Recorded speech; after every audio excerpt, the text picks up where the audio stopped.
The Tale of Ivan. There were formerly a man and a woman living in the parish of Llanlavan, in the place which is called Hwrda. And work became scarce, so the man said to his wife, I will go search for work, and you may live here. So he took fair leave and travelled far toward the east, and at last came to the house of a farmer and asked for work. What work can you do? Said the farmer. I can do all kinds of work, said Ivan. Then they agreed upon 3 pounds for the year's wages. When the end of the year came, his master showed him the 3 pounds. See, Ivan, said he, here's your wage, but if you will give it me back, I'll give you a piece of advice instead. Give me my wage, said Ivan. No, I'll not, said the master. I'll explain my advice. Tell it me then, said Ivan. Then the master said, never leave the old road for the sake of a new one. After that, they agreed for another year at the old wages, and at the end of it, Ivan took instead a piece of advice, and this was it. Never lodge where an old man is married to a young woman. The same thing happened at the end of the 3rd year, when the piece of advice was, honesty is the best policy. But Ivan would not stay longer, but wanted to go back to his wife. Don't go today, said his master. My wife bakes tomorrow, and she shall make thee a cake to take home to thy good woman. And when Ivan was going to leave, Here, said his master, here is a cake for thee to take home to thy wife, and when ye are most joyous together, then break the cake, and not sooner. So he took fair leave of them and travelled towards home, and at last he came to Wainher, and there he met 3 merchants from Trevrain, of his own parish, coming home from Exeter Fair. Oho, Ivan, said they, come with us, glad we are to see you. Where have you been so long? I've been in service, said Ivan, and now I'm going home to my wife. Oh, come with us, you'll be right welcome. But when they took the new road, Ivan kept to the old one, and robbers fell upon them before they had gone far from Ivan, as they were going by the fields of the houses in the meadow. They began to cry out, thieves, and Ivan shouted out, thieves too, and when the robbers heard Ivan's shout, they ran away, and the merchants went by the new road and Ivan by the old one, till they met again at Market Jew. Oh, Ivan, said the merchants, we are beholding to you. But for you we would have been lost men. Come lodge with us at our cost, and welcome. When they came to the place where they used to lodge, Ivan said, I must see the host. The host, they cried. What do you want with the host? Here is the hostess, and she's young and pretty. If you want to see the host, you'll find him in the kitchen. So he went into the kitchen to see the host. He found him a weak old man turning the spit. Oh, quoth Ivan, I'll not lodge here, but we'll go next door. Not yet, said the merchants. Sup with us, and welcome. Now it happened that the hostess had plotted with a certain monk in Market Jew to murder the old man in his bed that night while the rest were asleep, and they agreed to lay it on the lodgers. So while Ivan was in bed next door, there was a hole in the pine end of the house, and he saw a light through it. So he got up and looked, and heard the monk speaking. I had better cover this hole, said he, or people in the next house may see our deeds.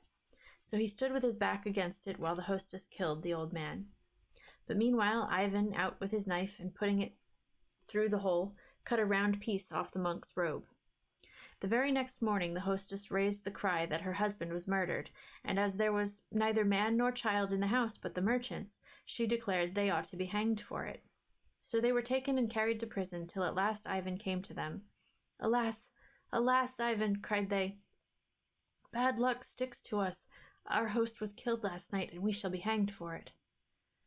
Ah, tell the justices, said Ivan, to summon the real murderers. Who knows, they replied, who committed the crime?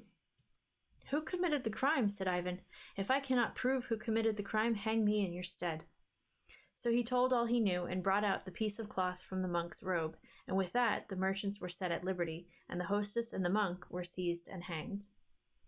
Then they came all together out of Market Jew, and they said to him, Come as far as Code Carn y Wilfa, the wood of the heap of stones of watching, in the parish of Burman. Then their 2 roads separated, and though the merchants wished Ivan to go with them, he would not go with them, but went straight home to his wife. And when his wife saw him, she said, Home in the nick of time.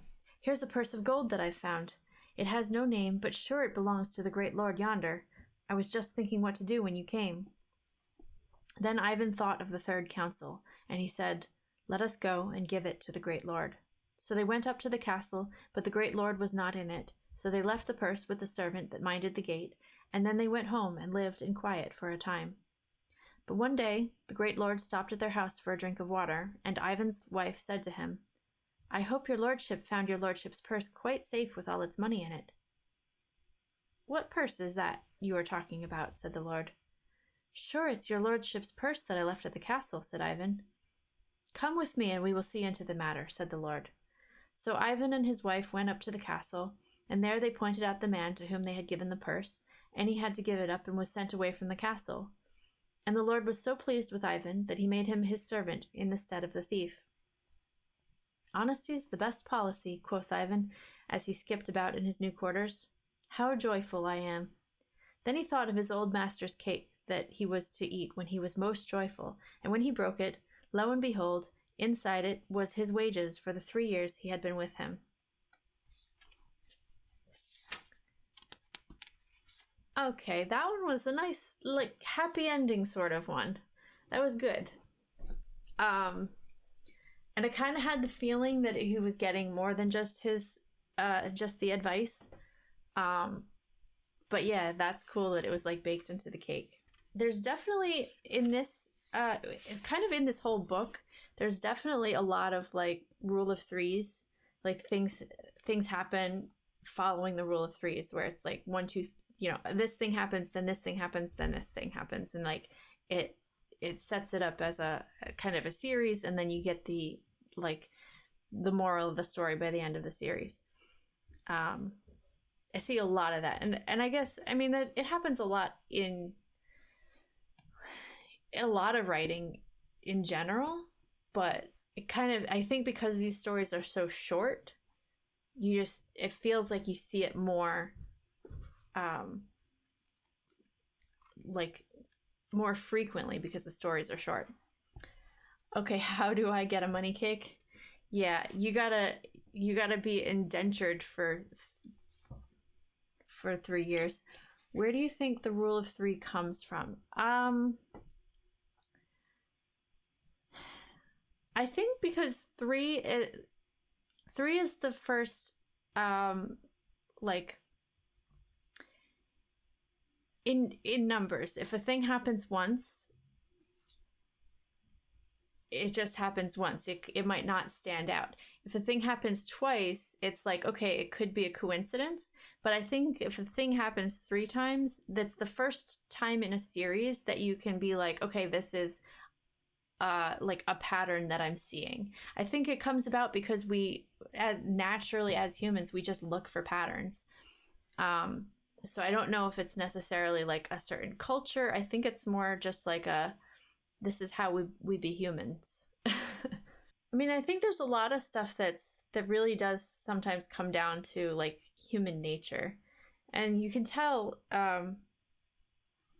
by looking at different like stories and folklore and stuff from around the world, the things that are sort of universal that every culture has, those are things that are much more likely to be like inherent traits in us as humans as opposed to like individual to a culture. So there are very, very many cultures around the world that have like a dragon mythology, and so it's not necessarily that, I mean, yeah, it could have come from one specific culture that like influenced all of the rest of the world's societies, but I think more likely it's because we have like this inherent fear of reptiles, or this inherent fear of big, giant, scary monsters, because those are things that could potentially cause harm to us. And so it's beneficial for us from an evolutionary perspective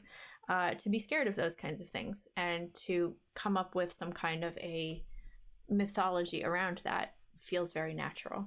Piratical Piracy, welcome in. It looks like first time chat, so happy to have you here. Oh, Piratical Piracy, thank you for the follow. I heard the notification, I just didn't know what it was. Hi there. Thanks for joining our book club. If you'd like to join the conversation, I would love it if you would leave us a comment. And if you'd like to see more, check out the playlist.